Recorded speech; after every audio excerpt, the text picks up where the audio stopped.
Terima kasih pemirsa, Anda masih bersama kami dalam Insaku Spesial Idul Fitri, dan dalam segmentasi berikut ini kami persilakan kepada Kiai Haji Syumarul Syafi'i untuk memberikan nasihat kepada kita bersama berkaitan dengan keutamaan silaturahim.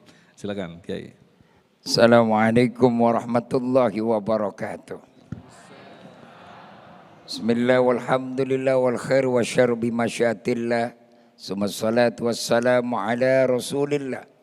Sayyidina wa habibina wa syafi'ina wa qurrati a'yunina Muhammad ibn Abdillah wa ala alihi wa sahbihi wa man tabi'ahu huda ila yaumil qiyamah.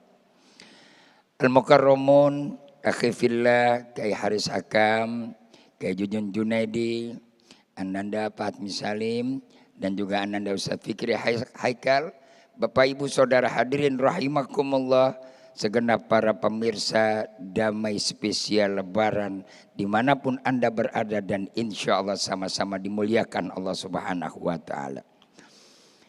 Aqulu lakum minal a'idina wal faidin. Saya sampaikan selamat Hari Raya Idul Fitri di hari yang kedua ini.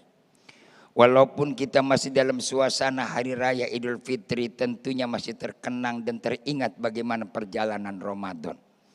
Karena tidak akan ada Hari Raya Idul Fitri kalau tanpa Ramadan.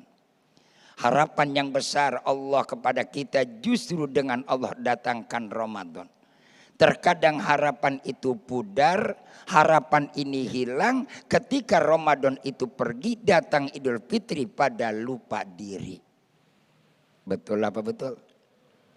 Yang sibuk dengan makanan iya, yang sibuk dengan jalan-jalan pasti, yang sibuk dengan cari hiburan kemana-mana sudah tidak pernah ditinggalkan, sampai-sampai lebih mementingkan yang namanya berkunjung ke kebun binatang ketimbang berkunjung ke rumah saudara. Itu sekedar hiburan, is okay. Tapi ada nilai yang wajib setelah Ramadan. Apa yang disampaikan tadi, bulan pembersih Ramadan. Bulan yang namanya kita meningkatkan amaliyah ibadah kita justru Ramadan. Sampai bulan itu dikatakan bulan suci. Untuk apa? Mensucikan diri kita, karena dosa kita ada 3.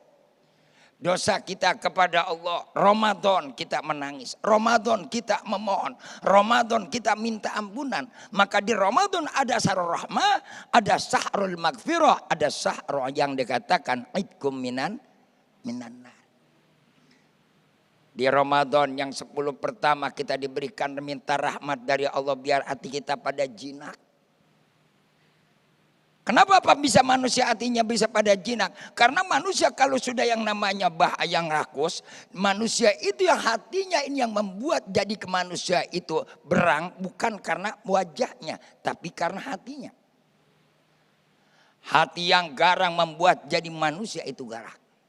Belum tentu orang yang bahasanya kasar itu galak. Tapi kadang-kadang kalau memang hatinya rusak, hatinya ini jelek, walaupun lembut bahasanya, manis omongannya, nyesekin tingkah lakunya. Sakit kan Bu? Untuk apa kau berkata cinta, tapi di balik itu kau mendusta? Maka awas, jangan tergoda dengan kata-kata yang manis. Lebih baik kau berkata adanya, asalkan engkau setia.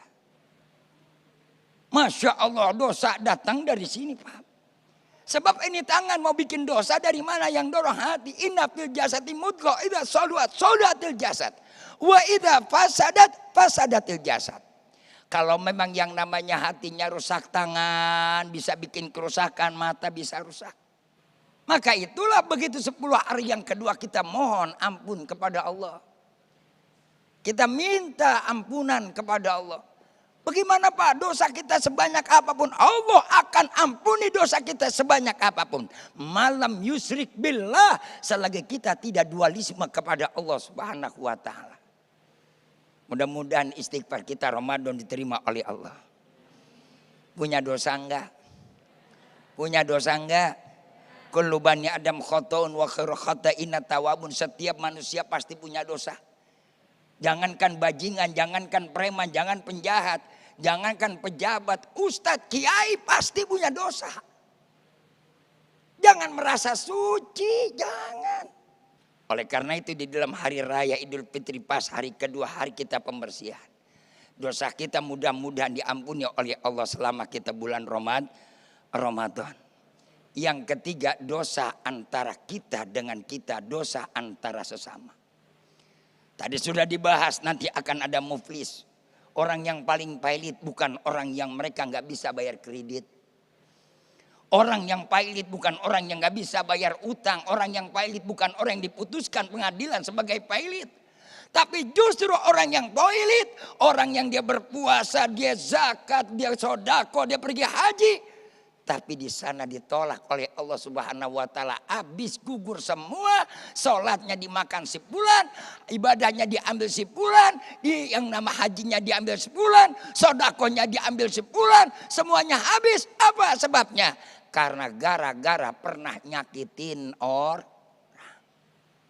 Satu doang. Baginda Rasul Kanjeng Nabi kita Muhammad. Ibu bapak, bagaimana ceritanya kita kenal Sayyidina Ukasa? Kenapa sampai Ukasa sampai ada yang namanya wiridannya? Siapa yang gak kenal Ukasa? Lihat sahabat Nabi. Rasul tertati-tati berangkat sholat berjamaah terakhir. Akhir salam Nabi berdiri depan jamaah. Ketika Rasulullah berdiri semua jemaah bertunduk. Apa kata Nabi?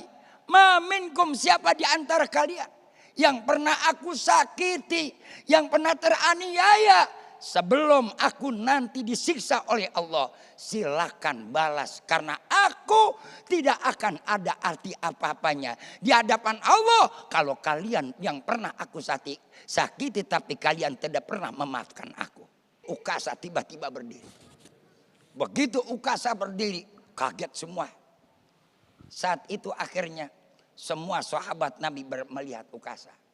Bahkan apa yang dimintakan oleh Ukasa, ya Rasulullah, akulah di antara orang yang pernah engkau sakiti. Dengan apa engkau menyakiti aku? Di waktu satu peperangan, engkau mencambukkan ontamu, cambuk itu mengenai tubuh aku. Sekarang saatnya kalau engkau meminta maaf dariku, aku harus bisa membalas tubuhmu. Masya Allah saudara-saudara. Itu yang namanya sahabat Nabi Abu Bakar, tentu orang yang menjadi sahabat yang pertama dan dia juga menjadi mertua Rasul. Merasa terusik perasaannya. Belum lagi Umar ibn al-Khattab, belum lagi Utsman bin Affan, belum lagi Ali bin Abi Thalib sang menantu. Semuanya pasti marah dan garang. Tapi Rasul, apa Nabi bilang? Ini urusan saya, bukan urusan kalian. Artinya kalau kita punya urusan dengan orang gak bisa digantikan oleh orang lain. Makanya di sini hari raya bertepatan. Untuk apa saudara? Kita saling merekatkan di antara apabila ada kesalahan. Yang utama adalah kita minta ridho, kita minta maaf, kita minta ampunan. Kalau sudah kita minta maaf, orang itu mau maafin atau tidak urusan dia. Tadi dibilang yang mulia itu adalah orang yang memberikan maaf. Ibu-ibu maafin suaminya enggak? Ridho sama suaminya enggak? Bapak-bapak maafin istrinya enggak? Ridho sama istrinya enggak? Kalau sudah ridho sama ridho, memaafkan, silaturahmi, komunikasi jalan dengan baik. Jangan ada dusta di antara kita. Baik, terima kasih Kiai Haji Sumarno Syafi'i yang memberikan gambaran kepada kita betapa salah satu bentuk fitrah adalah saling memaafkan. Pada prinsipnya kita adalah diciptakan dari sosok yang satu, kita diikatkan menjadi saudara, tetapi ternyata dunia mampu mencerai berikan kita. Padahal kita sudah tahu bahwa ada satu hal yang harus kita pahami, fitrah pun ternyata juga ada fitrah persaudaraan. Bagaimanakah memaknai fitrah persaudaraan? Ustadz Fahmi Salim akan menjelaskan selepas pesan-pesan berikut ini. Damai Indonesiaku spesial Idul Fitri.